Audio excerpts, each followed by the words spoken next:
Hi guys, it's Megan from Rebalance Massage Clinic. Just wanted to check in with you. I hope you're handling this time of isolation well. I hope you're all healthy and that your families are healthy. I personally have been pretty productive. I've been making videos. I've been enjoying the windows open. It's great weather. I'm in a good mood, and I hope the same for you. I just wanted to talk to you today a little bit about some massage. I know that probably all of you are unable to get massage from anywhere in the state right now, so I just wanted to give you something that you guys can do on your own just to, stay healthy, stay limber, keep your bodies moving and active, and hopefully balanced and pain-free. So first thing I wanted to talk to you about today is neck and shoulders. I'm going to do a couple of things that I can show you for neck and shoulder massage, just that you can do on your own. I know that it's a very stressful time. A lot of people hold their stress and tension right up here in the shoulders. So first things first, I want to remind you just to drop your shoulders down, focus on your posture. Just as you're working from home, you're probably spending a lot more time in front of the computer than you normally would, or on a video call where you kind of like, I caught myself doing that the other night. There was a video and I was like kind of hunched over, and I had to remind myself to pay attention to my posture. So that's going to be step one, is just make sure that you're in the right position. If you feel that you're not quite in the right position, don't force it. It might be that you're a little bit tense in a way that prevents you from getting to be in the position that you want to be in, and that's okay. We can work on that. Alright, so next step, we're going to get into some easy massage techniques. If you've never done this before, a lot of people end up using their thumbs. Just be careful. If you use too much of your thumbs, you can end up getting some pain through your wrists. Can affect carpal tunnel and that sort of thing. So if you're doing massage on yourself, usually it's okay to use thumbs, but just be careful, don't overdo it. So what I'm going to say for the first thing, I want to work on shoulders. I'm going to remind you, cross your arms over. Don't do this, because if you're doing this, you're going to pull yourself forward. It's going to affect your posture a little bit more. So I would rather have you do your hand crossing to the other shoulder. So you're going to take your hand, cross it over. You're going to start right out on the edge of your shoulder. You're going to find there's a little bit of a bony point, and you're going to move just inside of that. It's going to be it's the very far outer edge of your trapezius muscle, and that muscle is responsible for kind of this motion, but it's also a little bit of your lower. It's kind of shaped like this across your back, so it hits a little bit of your not so much lower back, but sort of your mid back as well. We're going to work on just the upper part of it, like kind of the upper half of that kind of diamond shape. So we're going to just start on the outer side. We're going to make little circles like that. You can use the two fingers. If you need to, you can brace one on top of the other. Sometimes that's helpful if you need a little bit more pressure.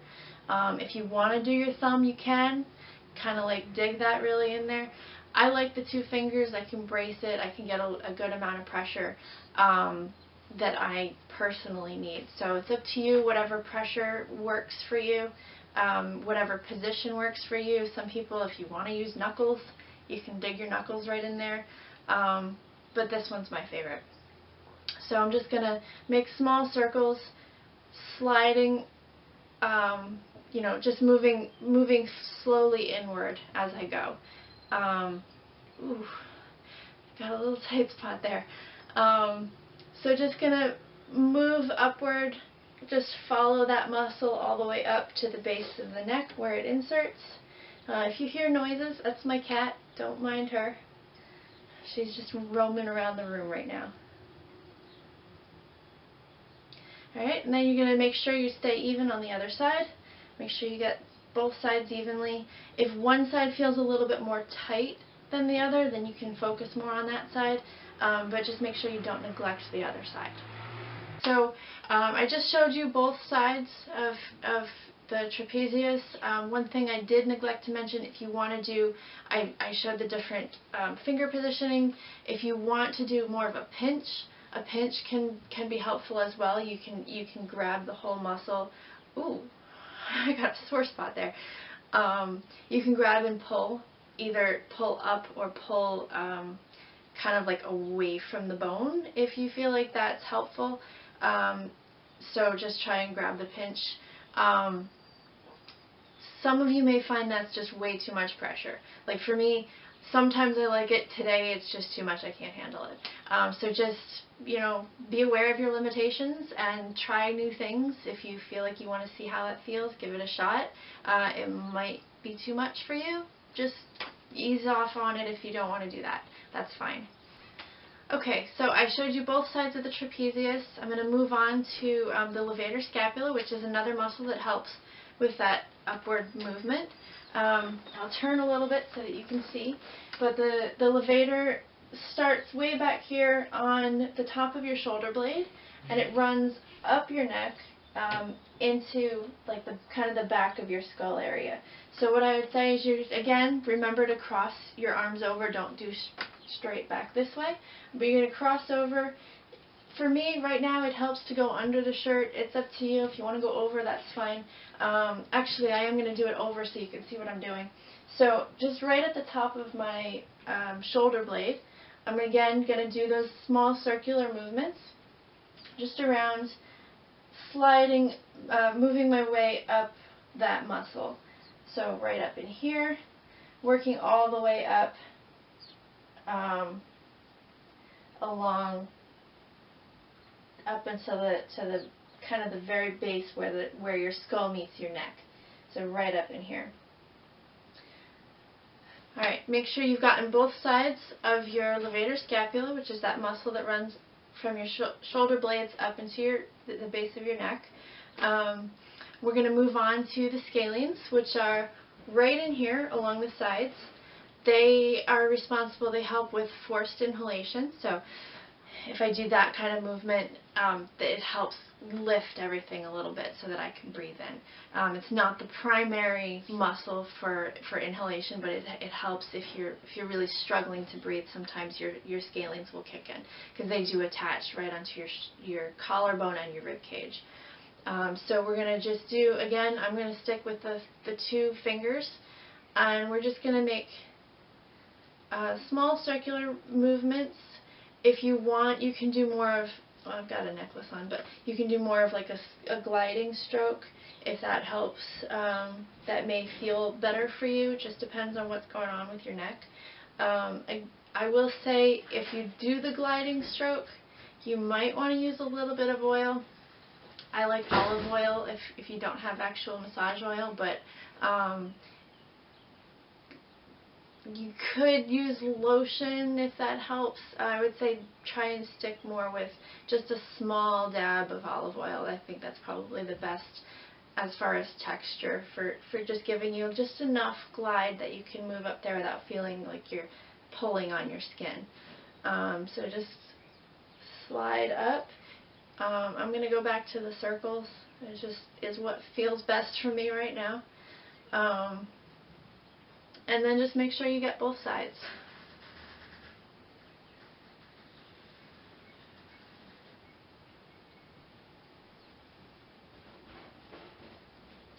One thing you may notice about neck and shoulders is that everything is integrated, so you may feel tension in your arms as well. So I would say if you're feeling something, you might want to just give yourself a little bit of a triceps massage right under here. You can do it from this angle. It does force you to engage your shoulders. If you want to do it from down, you can kind of just let your arm hang slack and do it down here as well. I just think you'll be able to see me better if I raise my arms up. So you can try it this way, see what you like. Try it down with your arms slack, that's fine too. And then you can also do the same thing for your biceps. So just put your hand kind of across. I would say give it kind of almost like a mitten grip and just grab and kind of just pull away from the bone a little bit. I don't know if you can see what I'm doing because I don't know how far down the camera goes, but try it like that. Okay, moving forward into the front, we're going to give a little bit of love. I'm going to unbutton here so you can see what's going on. We're going to give a little bit of love to the sternocleidomastoid, which is a fun word to say. So it's the muscle that kind of runs in the front, and if I lean back a little bit, you can see it's the muscle that engages right here. So we're going to say probably not, there's not a whole lot down here, it's very tendinous, but up here the muscle does get very meaty. So you might want to just tilt your head off to the side a little bit, and you can grab kind of like a pinching movement. And you can either just squeeze and hold, or you can kind of pull outward a little bit to give it a little bit of a stretch if you feel like that feels best for you. And when you tilt your head off to the side a little bit, that just kind of gives a little bit of slack to the muscle so that you can get into it a little bit more.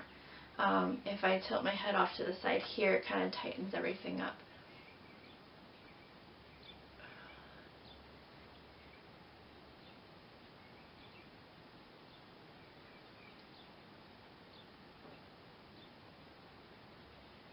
You may slip off of it a little bit.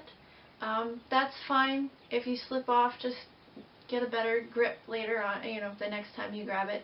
But it is a little bit of a difficult muscle, especially because the neck is kind of a tender area. Not everybody likes being touched in the front of the neck. So sometimes this muscle does get neglected from time to time just because we don't really think about touching this area so much. Okay, moving a little bit deeper, we're going to make kind of like a C shape with our fingers, and you're just going to stick your fingers right into the base of your chin right here.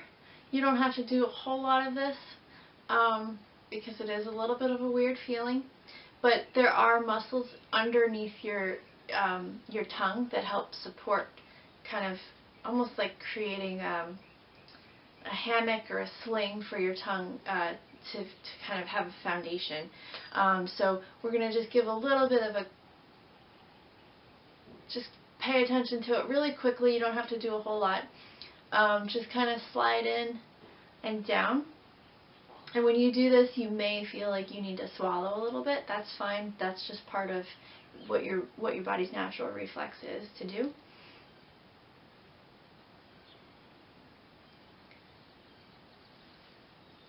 And then I'm going to say just give it a little bit of a light rub, just kind of wake up the area.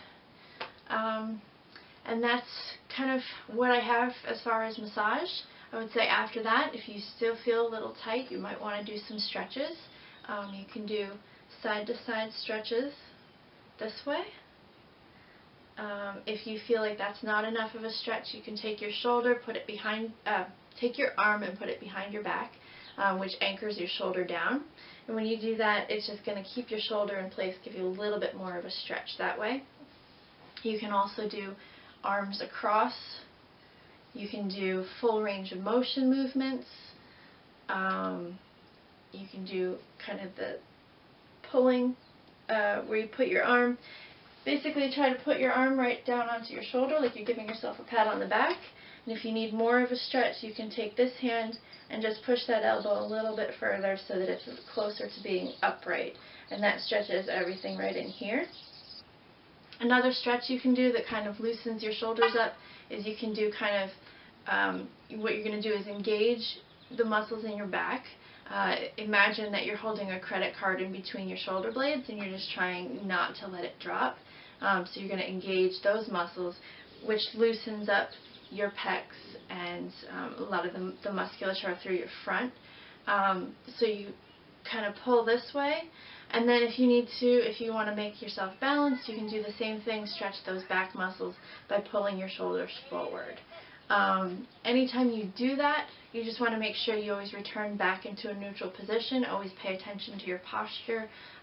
Make sure that, if you're pulling yourself forward like this, you don't just stay that way. You want to just remind yourself to come back into a neutral posture. Okay, so that's what we have today for neck and shoulders. If you have any requests, for anything specific, just write it in the comments or send us a message, send us an email. Hoch, H-O-C-H, at